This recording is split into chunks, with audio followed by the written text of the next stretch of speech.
حضرت نوح کا جو سیلاب ہے وہ پوری دنیا پہ قرآن پاک کے تھرو بھی صاف سمجھ آ جائے گی آپ کو. یہ جو الومناٹی کا پیور کانسیپٹ ہے، پیور کانسیپٹ، یہ بھی میں آپ کو یہاں پہ کلیئر کر دوں. الومناٹیز جو تھے وہ والی قوم تھی جو کہ اس وقت انٹر گلیکٹیکل ٹریول کرتی ہوئی دنیا میں آتی تھی، اور پھر ان کے اندر وہی والی خصوصیات تھی. ابھی بھی آپ نوٹ کریں، نیوزی لینڈ سے لے کے ساؤتھ امریکن، الاسکن، سینٹرل یورپ، یہ سب کے سب کن چیزوں کی پوجا پاٹ کرتے ہوتے تھے. وہ اسی شکل کے ہیں، اس شکل کے ابھی بھی بت پائے جاتے ہیں. ورنہ نیوزی لینڈ میں اور ساؤتھ امریکہ میں تو کچھ کانٹیکٹ نہیں ہے. اگر سمجھ لیں ہو بھی تو الاسکا میں دنیا کے چاروں کونوں میں وہی بت بنایا ہوا انہوں نے ابھی بھی.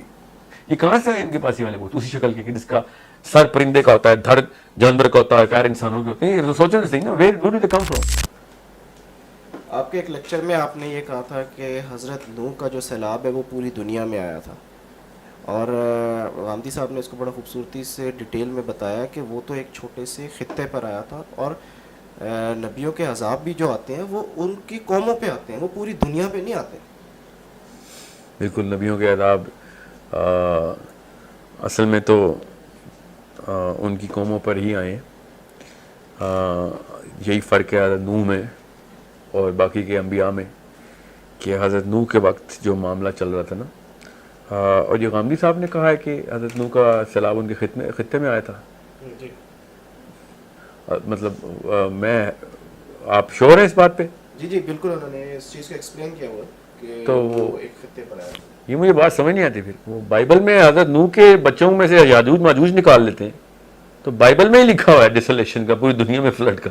وہ کون سی چیز بائبل کی درست سمجھتے ہیں، کون سی غلط سمجھتے ہیں، مجھے سمجھ نہیں آئی بات کی. یا تو پوری بائبل مانے یا پھر اپنی مرضی کی چیزیں تو نہ اس میں فٹ کریں.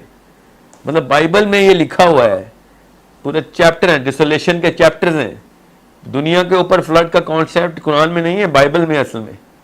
یہ تو میں آپ کو بڑی بتاتا ہوں میرا موقف کیوں ہے، میں بائبل سے نہیں لے رہا اس بات کو، مگر یہ حام، سام اور یافس کی قوم، یاجوج ماجوج جو ہے وہ حضرت نوح کی اولاد میں سے ہے، یہ بائبل میں لکھا ہوا ہے. تو قرآن میں تو نہیں لکھا ہوا نا یاجوج ماجوج حضرت نوح کی اولاد ہے. تو یہ بائبل کا ایک چیپٹر قابل قبول ہے، اور جو سب سے بڑے 11 چیپٹر ہیں ڈیسولیشن کے وہ قابل قبول نہیں ہے. چلیں ایک الگ بحث ہے، کیونکہ موقع یہ نہیں ہے کہ غامدی صاحب کیا سوچ رہے ہیں، وہ تو خود ہی بتائیں گے کہ انہوں نے آدھی بائبل یہ اپنی مرضی کے حصے کیوں نکالے اس میں سے، کون سے ڈیلیٹ کر دیے، کون سے صحیح ہیں. یہ ایک الگ سے لیکچر ہے. حضرت نوح کا جو سیلاب ہے وہ پوری دنیا پہ قرآن پاک کے تھرو بھی صاف سمجھ آ جائے گی آپ کو. میں آپ کو ویسے بھی بتا رہتا ہوں آپ کو، یہ صرف بائبل نہیں، بائبل سے پرانی ہسٹری بھی ہے ہمارے پاس جس میں یہ لکھا ہوا ہے کہ حضرت نوح کا سیلاب پوری دنیا پہ آیا تھا. یہودی بھی یہی مانتے تھے، عیسائی بھی یہ مانتے تھے، اور یہودیوں سے 8,000 سال پہلے لوگ بھی یہ لکھ چکے تھے کہ اینوک نے ڈیسولیشن سے بچانے کے لیے اپنے پڑ پوتے سے کہا تھا، جس کا نام نوح ہی تھا، کہ سیلاب آنے والا ہے. ٹھیک ہے، یہ کہاں سے میں آپ کو ریفرنس دے رہا ہوں، یہ اینشنٹ ہسٹری سے دے رہا ہوں. اب ہمارے پاس وہ اینشنٹ ہسٹری بھی ہے. اپنے اینوک کا لفظ لیا، وہ کیا ہے؟ اینوک حضرت ادریس کا نام ہے، جو کہ بائبل بھی اینوک ہی کہتی ہے ان کو. ٹھیک ہے، ہنوک کہا جاتا ہے نا ان کو، انجیل میں ان کو ہنوک کے نام سے لکھا ہے. ہنوک مطلب اینوک. تو جو بائبل کا سے پہلے کا جو ہے نا، تورات سے پہلے کا جو اینشنٹ ہسٹری ہے، وہ آپ کو Mesopotamia, even ancient Egypt and South America and India, ان چاروں سویلائزیشنز کے تمام تر ہمارے پاس ہسٹورک ڈاکیومنٹس ہیں. اب ٹھیک ہے، یہ کسی مذہب کی طرف سے میں نہیں آ رہا ہوں. It's not a theological discussion, it's a historical discussion I'm giving you. Now we have evidences. We have the Sumerian tablets from Mesopotamia. We have the Mayan text from South America. We have the Indian texts through 5,000 years old Indian scriptures. The Greek scriptures, یہ سب ڈیسولیشن کو مانتے ہیں as is Ayuthi, اور Enoch was the savior and Noah was the captain of the ship. اس میں کون سی کوئی دور آیا؟ انجیل نے تو بہت بعد میں لکھا ہے اس کا. There is a way later evidence of the desolation, the big flood, the grand flood جو کہ پوری دنیا پہ رہا، جو کہ قرآن پاک نے اس کو رقم کر کے کنفرم کر دیا کہ ہاں سیلاب تو آیا تھا. کتنا بڑا سیلاب تھا میں قرآن پاک سے بتاتا ہوں آپ کو. جب اللہ تعالیٰ نے خود حضرت نوح سے کہا کہ میل اینڈ فیمیل نکال لو جانوروں کے، سب میل اینڈ فیمیل پکڑو، تو کون سے ایسے میل اینڈ فیمیل ہیں جو کسی حضرت نوح کے علاقے میں تھے جو دنیا میں نہیں ملنے تھے؟ اگر علاقے میں ہی ہونے تھے تو پھر کیوں جانوروں کا میل اور فیمیل کے جوڑے اکٹھے کر رہے تھے؟ اس آیت پہ تو ایمان ہے ہمارا، تو قرآن پاک نے بتا دیا. یہ کافی تھی آیت سمجھنے کے لیے کہ دنیا کے اندر پورے سیلاب آیا، میل اینڈ فیمیل اکٹھے کرو سارے. Now the problem is not about کہ سیلاب آیا تھا دنیا پہ کہ نہیں آیا تھا. یہ تو ہمیں پتا آیا تھا، دنیا کو پتا ہے کہ دنیا میں سیلاب آیا تھا. We have now ecological and scientific evidence from archaeological evidences from the science کہ دنیا میں ہر جگہ سیلاب کے وہ ہیں. یہاں تک کہ جو اسفنکس ہے ایجپٹ میں، اس کو اب انہوں نے پروو کر دیا کہ یار یہ کوئی 500-700 سال پانی میں رہا ہے. یہ اتنا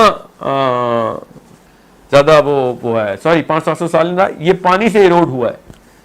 5,000 سال پہلے یہ پانی میں تھا، اس کے اندر پانی کے اندر اثرات ہیں. there is so much evidence.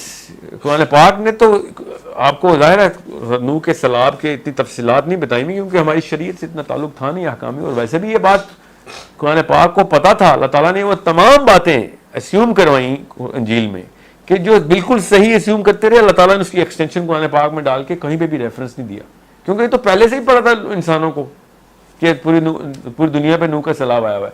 یہ تو اب غامدی صاحب نے کہیں پہ ایک نئی بات کر دی. میں بھی حیران ہو رہا ہوں کہ وہ صرف لوکل خطے پہ تھا. جب کوئی چیز پہلے سے صحیح پتہ ہوتی ہے نا انجیل میں یا تورات میں، قرآن پاک اس کو تفصیل میں نہیں گیا کیونکہ وہ پہلے سے ہی لوگوں کو پہلے سے ہی پتہ ہے، عام سی بات ہے.